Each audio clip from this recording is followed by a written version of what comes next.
গণতন্ত্র ও সুশাসন নিশ্চিত করতে না পারলে ট্রাম্প প্রশাসনের চাপের মুখে পড়তে পারে বাংলাদেশ। এতে করে বাংলাদেশে মার্কিন সহায়তাও কমতে পারে বলে আশঙ্কা বিশ্লেষকদের।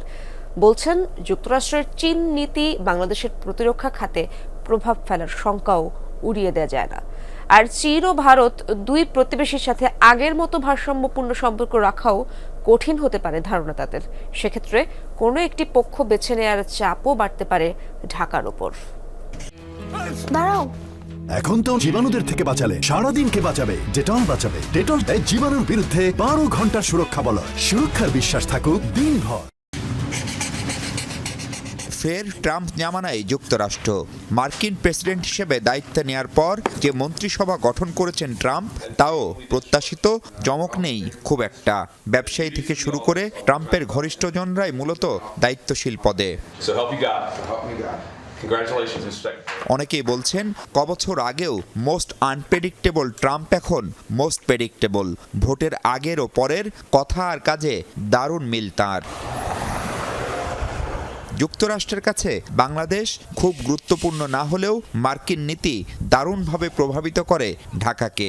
সেই সাথে চীন ও ভারত নিয়ে ট্রাম্পের ভাবনা আর পদক্ষেপে প্রভাব পড়তে পারে বাংলাদেশেও। যেই জায়গাতে তার অর্থনৈতিক বেনিফিট থাকবে সেই সব দেশের সাথে তার এক ধরনের সম্পর্কের জোরালো সৃষ্টি হবে। চীনের ক্ষেত্রে তার একটা এক্সেপশন হওয়ার সম্ভাবনা আছে, ভারতের ক্ষেত্রে এক্সেপশন হওয়ার সম্ভাবনা, এবং দুটোই বাংলাদেশের অর্থনীতি এবং বাংলাদেশের স্থিতিশীলতার সাথে জড়িত। চীন মার্কিন যুক্তরাষ্ট্রকে ঘিরে বাংলাদেশের যে ফরেন পলিসির গতি প্রকৃতি কি হবে, এটা আগের মতো যেটা আমরা বলতাম যে ব্যালেন্সিং, এইটা খুব সম্ভবত থাকবে না।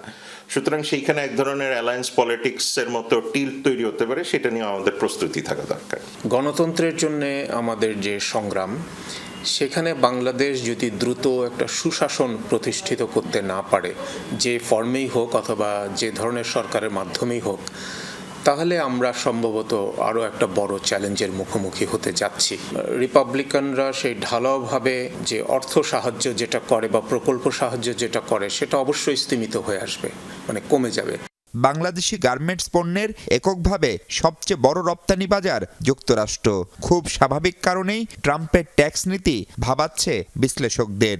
এর বাইরে জলবায়ু ও স্বাস্থ্য খাত কিংবা রোহিঙ্গাদের জন্য যুক্তরাষ্ট্রের বরাদ্দও কমতে পারে বলে ধারণা। তাই ঢাকা ওয়াশিংটন সম্পর্ক রক্ষা ও নিজেদের স্বার্থ রক্ষায় মিশনের বরাদ্দ বাড়ানো এবং সেগুলোকে আরও সক্রিয় হওয়ার তাগিদ দিচ্ছেন বিশ্লেষকরা। পাশাপাশি উন্নয়ন করতে হবে অভ্যন্তরীণ পরিস্থিতিরও।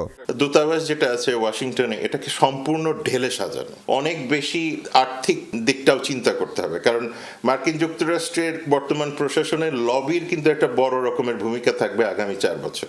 সুতরাং সেই জায়গাতে আমাদেরকে এখন মনোযোগ দিতে হবে। মার্কিন পররাষ্ট্র নীতিতে চীন নীতিটা গুরুত্বপূর্ণ হয়ে উঠে, তখন হয়তো আমাদের প্রতিরক্ষা নীতিতেও কিছুটা প্রভাব ফেলবে। যুক্তরাষ্ট্রের বেশ কতগুলো প্রস্তাব অনেক দিন থেকেই ঘোরাঘুরি করছে, ঝুলে আছে। ওগুলোর পরিপ্রেক্ষিতে নতুন ধরনের কোনো ব্যবস্থার জন্য মার্কিন যুক্তরাষ্ট্রের দিক থেকে চাপ আসতে পারে। এগুলো মোকাবেলার জন্য আমাদের একটা ক্রেডিবল গভর্নমেন্ট দরকার, পপুলার গভর্নমেন্ট দরকার, at the same time good governance দরকার। ডোনাল্ড ট্রাম্প প্রশাসনের অগ্রাধিকার যুক্তরাষ্ট্রের অর্থনৈতিক স্বার্থ রক্ষা, সেটি মাথায় রেখেই কূটনীতিকদের কাজ করার পরামর্শ দিলেন এই দুই বিশ্লেষক। মাহফুজ মিশু, যমুনা নিউজ, ঢাকা।